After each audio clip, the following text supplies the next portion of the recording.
वैसे साहब, आपकी तकरीरें मैंने सुनी हैं, ऐसा लगता है जैसे आप मुसलमानों से कह रहे हो कि हमें वोट दो वरना मोदी आ जाएगा। नहीं, ये तो बेटा सो जाओ वरना गब्बर सिंह आ जाएगा का बात हो रही है। नहीं, देखिए, मैं फिर से कह रहा हूं 3 सीट में लड़ रहा हूं और ये बोलना कि मेरी वजह से मोदी बीजेपी जीत रही, गलत है। हाँ, हम ये कह रहे हैं कि पॉलिटिकल लीडरशिप को अपनी मजबूत करिए ताकि भारत की राजनीति में आपकी आवाज़ हो, आपकी मसाइल को कोई सुन सके।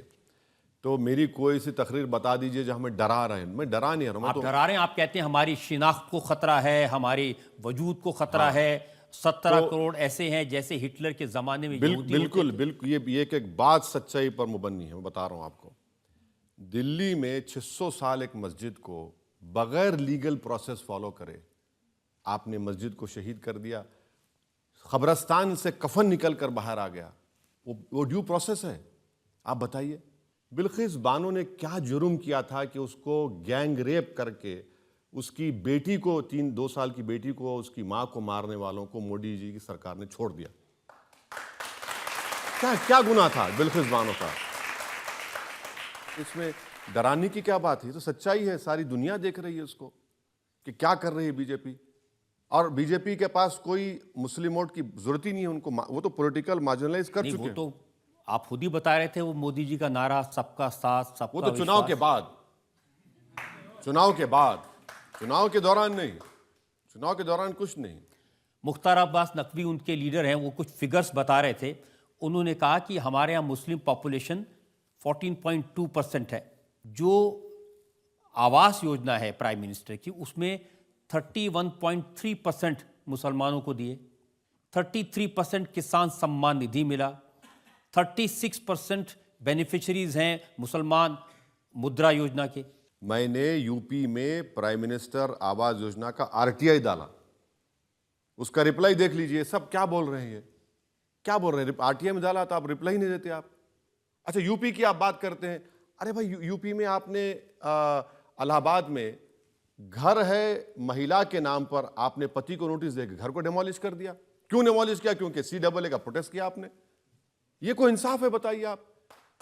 यूपी की आप मिसाल दे रहे हैं। नहीं सुनिए, यूं थाली मारने के, यूपी में हथकड़ी में कन्विक्टेड प्रिजनर है, हथकड़ी में, उसमें एक MP भी है, प्रिजनर है, पुलिस की कस्टडी में आकर गोली मार देता है और बोलता है यूपी में सब कुशल मंगल है।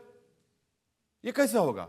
अब ये तो बात योगी आदित्यनाथ कहते हैं उत्तर प्रदेश में लॉ एंड ऑर्डर बहुत इंप्रूव हो हाँ, गया। तो लॉ एंड ऑर्डर यही है कि हम गोली मारो, बुलडोजर चला दो। ये तो रूल ऑफ लॉ के तहत तो नहीं है ना। अगर कल आप सत्ता से दूर हो गए, और होंगे दूर, आप, पावर इटर्नल नहीं है। पावर इंदिरा गांधी के पास नहीं रहा, नेहरू जी के पास नहीं रहा, सब हम आम दुनिया में मुसाफिर हैं। आज यहां बैठे हैं, वो क्या शेर है राहत इंदौरी का, वो शेर तो यही है ना कि भाई हम सब किराएदार हैं, जाती मकान थोड़ी है हमारा, हम सब चले जाएंगे। जिस दिन सत्ता आपके पास से चले जाएगी, कल वही आपसे कोई करेगा तो क्या करेंगे आप बताइए? हम वही तो कह रहे हैं कि आप ऐसा काम मत करो, कोई ऐसा गलत काम मत करो जो आप उसका एक प्रेसिडेंट बना देंगे। आप तो वही कर रहे हैं। लेकिन यूपी में कानून व्यवस्था, लॉ एंड ऑर्डर में इंप्रूवमेंट हुआ है कि नहीं हुआ?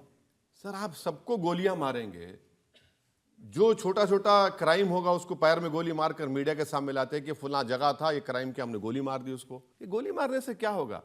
आप देश को गोली से चलाएंगे, संविधान से चलाएंगे? ये तो नहीं होगा ना। आप बुलडोजर चला रहे हैं, घर तोड़ दे रहे हैं। मैंने कितने घर तोड़ दिया आपने, हिसाब ही नहीं है सबके। जो कुछ किया उसका असर यूपी में जनता को राहत मिली या नहीं मिली, ये मैं पूछ। नहीं, ये देखिए, ये जो खामोशी है ना, ये खबरस्तान की और शमशान घाट की खामोशी है। ये खामोशी ठीक नहीं है। इत्मीनान की खामोशी अलग है, शमशान और खबरस्तान की खामोशी अलग है। ये जो खामोशी आप देख रहे हैं, इसको आप समझ रहे हैं, सरकार समझ रही है कि ये बड़ा सन्नाटा है। भाई, सन्नाटे की भी आवाज है, वो सन्नाटा ठीक नहीं है हमारे लिए। मैं आपको यूपी के फिगर्स बताता हूं। वो कहते हैं कि हम कोई भेदभाव नहीं करते हैं। यूपी के कुंवर बासित अली स्टेट प्रेसिडेंट है माइनॉरिटी मोर्चा के, उन्होंने कहा कि 46 लाख प्रधानमंत्री आवास योजना के घर उत्तर प्रदेश में मिले, जिसमें से 18.5 18.5 लाख बेनिफिशरीज मुस्लिम्स हैं। कोई भेदभाव नहीं है। और स्पेसिफिकली अगर कहें तो उन्होंने एक शाहजहांपुर का एग्जाम्पल दिया है। यहाँ पर 760 घर बने हैं, जिसमें से 524 मुसलमानों को दिए हैं, 70%। नहीं तो आप दिए हैं तो कोई एहसान कर रहे हैं क्या? मेरा वही टैक्स पेयर है, देश का पैसा है, कोई योगी जी का घर का पैसा है क्या? उनका घर का तो पैसा नहीं है, देश का पैसा है। आपको तो कॉन्स्टिट्यूशन में आर्टिकल 30 रखा गया, कॉन्स्टिट्यूशन में राइट टू इक्वालिटी रखा गया, कॉन्स्टिट्यूशन में ये सब चीजें रखी गई हैं, तो आपको करना जरूरी है। वो कह रहे हैं कि हम घर दे रहे हैं, राशन दे रहे हैं, और ओवैसी साहब कहते हैं कि दाढ़ी टोपी देख के उसको लोग मारने लगते हैं। बिल्कुल मार रहे हैं। आपकी कस्टडी में 2 लोगों को आप मार दिए, कोई महीना हर महीने में 2 लोगों को गोली मारते हैं आप, हर महीने में 2-3 घर को तोड़ देते हैं बुलडोजर से। उसके बारे में बात करिए। क्यों वक्फ प्रॉपर्टीज पे आप कब्जा कर रहे हैं? गवर्नमेंट वक्फ प्रॉपर्टीज को क्यों छीन रहे हैं आप लोग?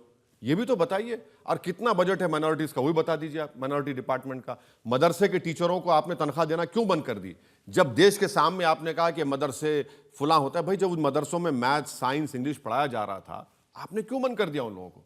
आप बोले हम देंगे नहीं। हलाल का मसला आपने क्यों उठाया वहां पर? क्यों उठाया हलाल का मसला आपने?